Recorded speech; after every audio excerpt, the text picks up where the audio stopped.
Foreldramorgnar verkefni sem við byrjuðum með fyrir það bil 3 árum síðan og það aðalega hugsað fyrir foreldra sem eru í fæðingarorlofi en auðvitað eru alltaf allir velkomnir og þetta svona fræðsla sem við erum að bjóða upp á og svo líka bara samvera þannig að foreldrar geta komið og bara búist til tengslanet til dæmis en það auðvitað mikið af nýju fólki sem að flytja inn í bæinn. Við vitum það gífurleg aukning og þá mikilvægt að geta myndatengsl og við tala nú ekki fólk sem í foreldraleyfi eða fæðingarorlofi að það hættir í til að einangrast og svo finnst okkur líka bara mikilvægt að geta miðla svona alls konar fræðslu og því sem að tengist bókum og ekki endilega, þetta líka bara menningarlæsi, bara samfélagslegt læsi að taka þátt og vera með. Ég byrjaði með fekk þessa hugmynd fyrst þegar ég kom að vinna hérna. En það var vegna þess að ég hefði verið að fylgjast með foreldramótnum annars staðar. Og þetta verkefni sem að mörg bókasöfn annars staðar á landinu eru með. Og við erum duglega að miðla alls konar hugmyndum á milli okkar. Þannig að við vildum bara prófa þetta hérna og þetta hefur ekki verið með þessu sniði hérna áður í bókasafni Reykjanesbæjar. Þetta verkefni Foreldramótnar hefur gengið alveg ótrúlega vel, bara vonum framar. Og það ótrúlega gaman að sjá endurnýjunin í hópnum vegna þess að já, þetta eru foreldrar sem eru heima og þetta eru mest mæður, vissulega. Þær eru að taka sér lengra fæðingarorlof, við sjáum það. Og við erum að sjá hópinn endurnýjast reglulega sem ótrúlega skemmtilegt. Við erum að kynnast ótrúlega mikið af börnum og foreldrum.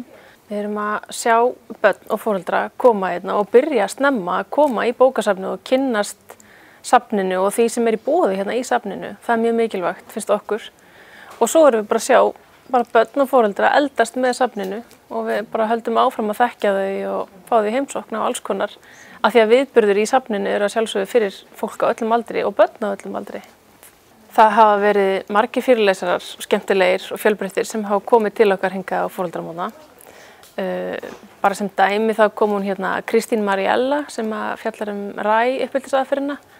Hún kom hérna fyrir vetur, það var gífurlega vel sótt. Ebba Guðný, heilsukokkur, kom hérna og kynnti bara hollan ungbarnamat. Það eru margir sem vilja gera sjálfur heima. Það var líka vel sótt. Við höfum árlega boðið upp á skyndihjálparnámskeið á vegum Rauða krossins með unga börnum. Þetta gott fyrir foreldra sem eru heima börn.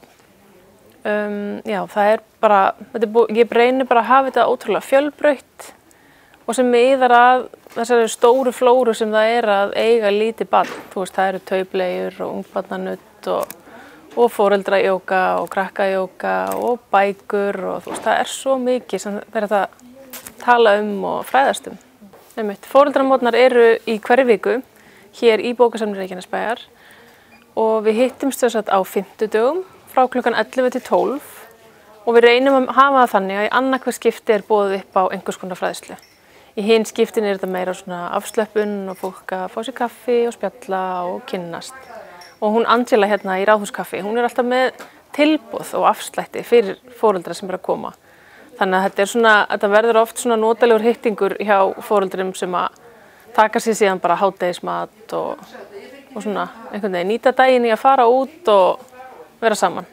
Já, bókasafn Reykjanesbæjar verður 60 ára í ár, 2018 og þar með orðið ein elsta opinbera stofnun bæjarins og við viljum að sjálfsögðu bara fagna og gleðjast með bæjarbúum því þetta að sjálfsögðu safnið okkar allra, það engin, við eigum ekki safnið eða einhver annar, við eigum þetta öll saman. Þannig að við ætlum að bjóða upp á bara alls konar. Við ætlum til dæmis að opna sýningu sögu safnsins hjá okkur hérna í Átthagsstofunni. Við ætlum að vera með veislu á afmælisdaginn 7. mars. Þannig að öllum bæjarbúum boðið að koma og fá sér köku og kaffi og svona.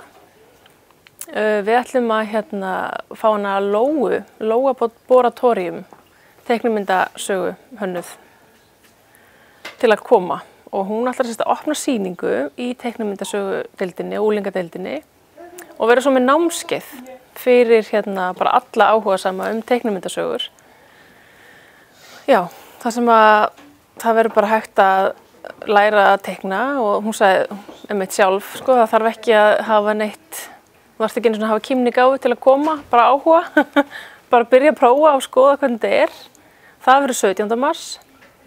Já, við erum með dagskrá á foreldramótnum, við erum með lesingar sjálfsögðu.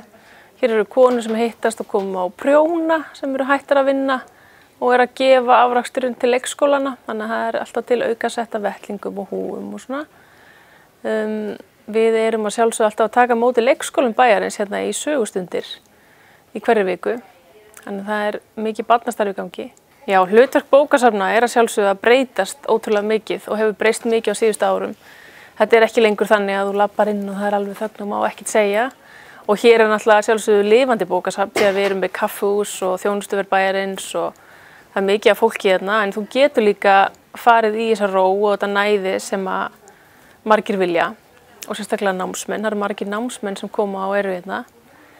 Og þetta hefur bara líka þannig gildi fyrir okkur finnst okkur og við erum að sjálfsögða með okkur svolítið mikið við Norðurlöndin hvað varðar bókasöfn að við erum svona home away from home. Við viljum vera þriðji staðurinn. Þannig að þú ert heima og ert að vinna í skóla og svo er þetta svona samkomustaður. Þetta er menningarmiðstöðin. Það er svona það sem við viljum vera og ég vona að það gangi vel bara. Og það er bara hægt að gera það alls konar og það er einmitt líka bara þessi viðburðir og þetta er bara læsi.